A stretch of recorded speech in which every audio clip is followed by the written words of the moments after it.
अगर आप जर्मनी में जॉब के लिए अप्लाई करना चाहते हैं और इंटरनेट पर रिक्रूटमेंट एजेंसीज या कंसल्टेंसीज जो हैं वो सर्च कर रहे हैं, तो ये वीडियो आपके लिए इम्पोर्टेंट हो सकती है।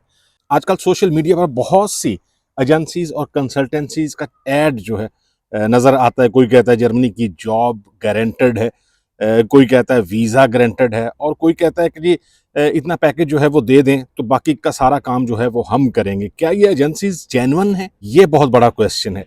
जर्मनी में जॉब के लिए रिक्रूटमेंट एजेंसी को कितने पैसे देने चाहिए और सबसे सेफ तरीका क्या है? आज की वीडियो में मैं आपको जर्मनी में जॉब सर्च करने के कुछ रिलायबल ऑप्शंस बताऊंगा, और सबसे इंपॉर्टेंट बात, मैं अपना पर्सनल एक्सपीरियंस भी शेयर करूंगा, क्योंकि मैं खुद जर्मनी में जॉब करता हूं और जर्मनी की जॉब मार्केट और वर्क प्लेस का प्रैक्टिकली एक्सपीरियंस है मुझे। सबसे पहले एक इम्पॉर्टेंट बात मैं क्लियर कर दूं कि मैं किसी भी कंसल्टेंट एजेंसी को जर्मनी की बेस्ट एजेंसी जो है वो नहीं कहूँगा, क्योंकि हर बंदे का एक्सपीरियंस जो है वो एजेंसी के साथ या कंसल्टेंसी के साथ डिफरेंट होता है। किसी को अच्छी जॉब मिल जाती है, किसी को जॉब नहीं मिलती, बहुत सारी जो है वो चीज़ें होती हैं। लेकिन कोई अगर ये कहे कि मैं किसी को प्रमोट कर रहा हूँ, तो सच ऐसी कोई बात नहीं है। इसलिए मेरी एडवाइस ये है कि प्राइवेट कंसल्टेंसी को फर्स्ट ऑप्शन बनाने की बजाय पहले ऑफिशियल जर्मन चैनल्स को चेक ज़रूर करें, ये बहुत ज़रूरी है। सबसे पहली जो एजेंसी है वो ZAV या बुंडस आगेंटूर फॉर आर्बाइट है। जर्मनी में इंटरनेशनल वर्कर्स के लिए एक इम्पॉर्टेंट ऑफिशियल ऑर्गेनाइजेशन है ZAV, सेंट्राले ऑसलैंड und Fachvermittlung, या ये बुंडस आर्बाइट के साथ जो है वो काम करती है, उसका पार्ट है एक। अगर आप जर्मनी के बाहर हैं और जर्मनी में जॉब सर्च कर रहे हैं, स्पेशली स्किल्ड वर्कर्स हैं, तो ZAV एक इम्पॉर्टेंट स्टार्टिंग पॉइंट हो सकता है। सबसे अच्छी बात क्या है? ऑफिशियल सर्विस है, यानी आपको कोई अननोन प्राइवेट कंसल्टेंट को €1000 देने से पहले ऑफिशियल रूट को चेक करना चाहिए। ZAV इंटरनेशनल स्किल्ड वर्कर्स को जर्मनी की एम्प्लॉयमेंट मार्केट से रिलेटेड इंफॉर्मेशन और प्लेसमेंट सर्विसेज प्रोवाइड करती है। मेरी एडवाइस है कि अगर आप जर्मनी में जॉब के लिए सीरियस हैं, सबसे पहले ऑफिशियल एम्प्लॉयमेंट चैनल को ज़रूर चेक करें। दूसरा है मेक इट इन जर्मनी। ये जर्मनी का ऑफिशियल पोर्टल है जो इंटरनेशनल वर्कर्स के लिए स्पेशली डिज़ाइन है। यानी आपको जर्मनी में jobs, visa information, work permits, qualification recognition, skilled worker immigration, Germany में लिविंग और वर्किंग के बारे में इंफॉर्मेशन मिल सकती है इस वेबसाइट से। मेरी नज़र में इसका सबसे बड़ा एडवांटेज ये है कि आपको इंफॉर्मेशन एक ऑफिशियल सोर्स से मिल रही। सोशल मीडिया पर अगर कोई कंसल्टेंट आपको कहे कि जर्मनी का नया रूल आ गया, तो फौरन बिलीव ना करें, पहले ऑफिशियल सोर्सेज चेक करें, क्योंकि इमिग्रेशन रूल्स और वर्क परमिट रिक्वायरमेंट्स टाइम के साथ चेंज हो सकती हैं, लेकिन इतनी जल्दी जो है वो चेंज होने का चांसेस नहीं होता। अगर मैं प्राइवेट रिक्रूटमेंट एजेंसी की बात करूं, तो जर्मनी में प्राइवेट रिक्रूटमेंट कंपनीज भी हैं जो कंपनीज और एम्प्लॉयज़ के दरमियान रिक्रूटमेंट में हेल्प करती हैं। एक वेल नोन एग्जांपल अगर मैं देना चाहूँ तो रनस्टाड जर्मनी है। रनस्टाड जर्मनी रिक्रूटमेंट और टेम्परेरी एम्प्लॉयमेंट दोनों एरियाज़ में काम करती है। जर्मनी में इस तरह की कंपनीज के थ्रू डिफरेंट सेक्टर्स में जॉब मिल सकती हैं, लेकिन यहाँ एक इम्पॉर्टेंट पॉइंट है, प्राइवेट रिक्रूटमेंट एजेंसीज का नाम जेन्युइन होना और हर कैंडिडेट के लिए जॉब गारंटी होना दोनों डिफरेंट चीज़ें हैं। इनको आप मिक्स नहीं कर सकते। कोई भी एजेंसी जेन्युइन हो सकती है, लेकिन इसका मतलब ये हरगिज़ नहीं होता कि वो एप्लीकेंट को जर्मनी की जॉब या वीज़ा गारंटी जो है वो करेगी। इस डिफरेंस को जो है वो समझना बहुत ज़रूरी है। सबसे बड़ा जो क्वेश्चन है कि एजेंसी को कितने पैसे देने चाहिए। अगर कोई कंसल्टेंट आपको कहे जर्मनी में जॉब लगवा देंगे और फिर कहे कि जी इतना पैकेज जो है वो होगा और बाकी का सारा काम जो है वो हम करेंगे, तो क्या करना चाहिए? मेरी जो एडवाइस है कि फौरन पेमेंट मत करें, पहले कंप्लीट डिटेल्स समझें। आप पूछें जॉब किस कंपनी में है, पोजीशन क्या है, सैलरी कितनी है, वर्किंग आवर्स क्या हैं, कॉन्ट्रैक्ट कितने ड्यूरेशन का है, अकोमोडेशन का क्या अरेंजमेंट है, वीज़ा किस बेसिस पर अप्लाई होगा, क्वालिफिकेशन रिकग्निशन रिक्वायर्ड है या नहीं, आप से एग्जैक्टली किस सर्विस की फीस जो है वो ली जा रही है, और अगर वीज़ा रिजेक्ट हो जाए तो आपके पैसे का क्या होगा। ये सब चीज़ें रिटन फॉर्म में जो है या रिटन कॉन्ट्रैक्ट में लिखना सबसे बेस्ट होता है। गारंटी, जो गारंटी वीज़ा कहते हैं जी के वीज़ा जो है वो गारंटी कोई भी प्राइवेट कंसल्टेंट, जर्मनी एम्बेसी या इमिग्रेशन अथॉरिटी का डिसीजन कंट्रोल नहीं करता। कोई अगर ये कहता है जी कि वीज़ा गारंटी है, तो ये पॉसिबल नहीं है। वीज़े का डिसीजन रेलिवेंट जर्मन अथॉरिटीज़ लेती हैं, इसलिए अगर कोई आपको 100% वीज़ा गारंटी दे रहा है तो बहुत केयरफुली चेक करें कि वो एग्जैक्टली क्या गारंटी कर रहा है। जॉब ऑफर मिल जाना और वीज़ा अप्रूव होना दो डिफरेंट प्रोसेस हैं। आपके documents, qualification, salary, employment conditions और इमिग्रेशन रिक्वायरमेंट सब मैटर करती हैं। अगर मैं अपने एक्सपीरियंस की बात करूं, मैं जर्मनी में खुद जो है वो जॉब कर रहा हूं। मैंने जर्मनी में हाउसबिल्डिंग भी की है और उसके बाद प्रोफेशनल लाइफ में काम कंटिन्यू किया है। अब मैं लॉजिस्टिक में जॉब करता हूं। इस वजह से मुझे जर्मनी के वर्क प्लेस और प्रैक्टिकल एक्सपीरियंस दोनों हैं।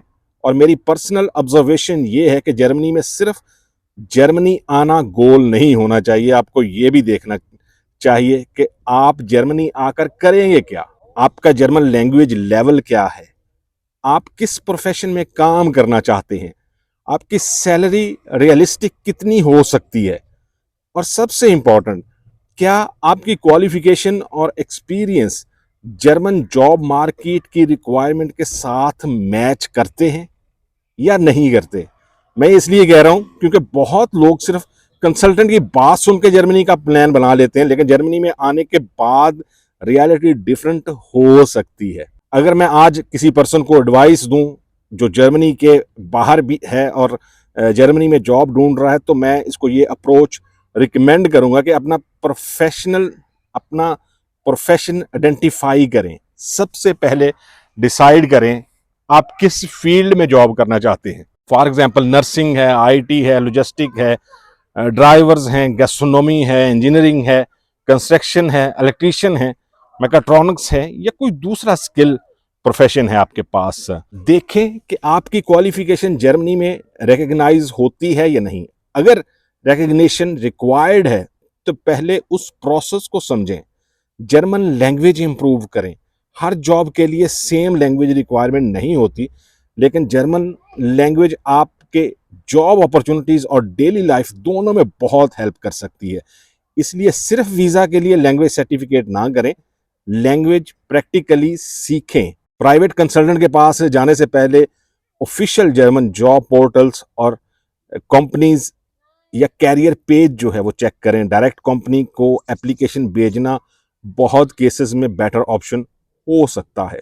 अगर मैं रिक्रूटमेंट एजेंसीज को कंपेयर करूं तो एक एजेंसी पर डिपेंड ना करें। डिफरेंट एजेंसीज जो हैं वो उनके साथ काम करें, कंपनी का नाम चेक करें, वेबसाइट चेक करें, रिव्यू देखें, कॉन्ट्रैक्ट केयरफुली रीड करें और पेमेंट करने से पहले सर्विस की कंप्लीट डिटेल्स को समझें।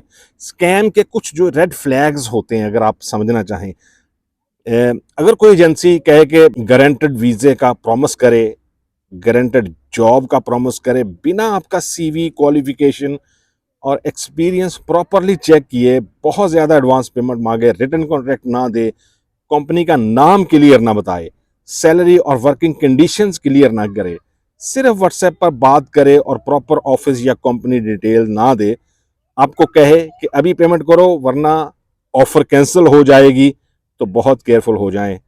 प्रेशर क्रिएट करना भी एक मेजर वार्निंग साइन हो सकता है। आजकल फेक जॉब ऑफर्स भी सर्कुलेट करते हैं, कोई ईमेल के थ्रू, कोई व्हाट्सएप, कोई फेसबुक ग्रुप, कभी टिकटॉक या इंस्टाग्राम, और कभी फेक कंपनी डॉक्यूमेंट्स के थ्रू। इसलिए अगर आपको कंपनी की जॉब ऑफर मिलती है तो कंपनी को इंडिपेंडेंटली वेरीफाई करें, कंपनी की ऑफिशियल वेबसाइट चेक करें, कंपनी का एड्रेस चेक करें, कंपनी का डोमेन ईमेल चेक करें, और अगर पॉसिबल हो तो कंपनी से डायरेक्ट कांटेक्ट करें। सिर्फ पीडीएफ कॉन्ट्रैक्ट देखकर ट्रस्ट ना करें। और एक और चीज समझना बहुत जरूरी है कि हाउस बिल्डिंग और डायरेक्ट जॉब में डिफरेंस है। एक जर्मनी आने के लिए हर पर्सन के लिए जॉब ही बेस्ट ऑप्शन नहीं होता।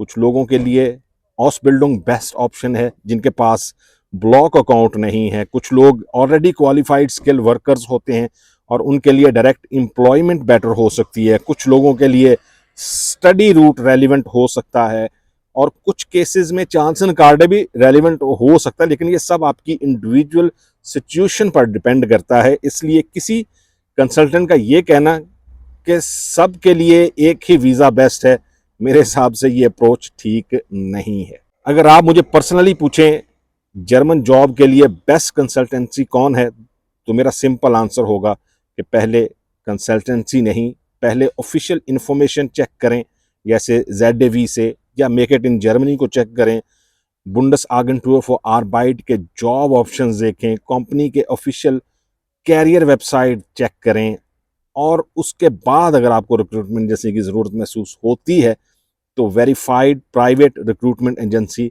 कंसीडर करें। जर्मनी कोई इजी मनी कंट्री नहीं है, यहाँ जॉब मिल सकती है, कैरियर बन सकता है, अच्छी इनकम भी पॉसिबल है, लेकिन आपको रियलिस्टिक प्लानिंग करनी होगी। सिर्फ किसी कंसल्टेंट की वीडियो या व्हाट्सएप मैसेज देखकर €1000 इन्वेस्ट ना करें। पहले इंफॉर्मेशन वेरीफाई करें, जॉब वेरीफाई करें, कॉन्ट्रैक्ट वेरीफाई करें, कंपनी वेरीफाई करें, वीज़ा रिक्वायरमेंट ऑफिशियल सोर्स से चेक करें और पेमेंट करने से पहले ये समझें कि अगर प्रोसेस फेल हो जाए तो आपके राइट्स क्या हैं। अगर आप जर्मनी में जॉब के लिए प्लानिंग कर रहे हैं तो कमेंट में ज़रूर बताएं आप किस प्रोफेशन में जर्मनी आना चाहते हैं। मैं आपके प्रोफेशन के according next video complete guide के साथ जो है बना सकता हूं कि जर्मनी में जॉब कैसे सर्च करनी चाहिए। मिलते हैं किसी दूसरी वीडियो में, दुआओं में ज़रूर याद रखें। अल्लाह हाफिज़।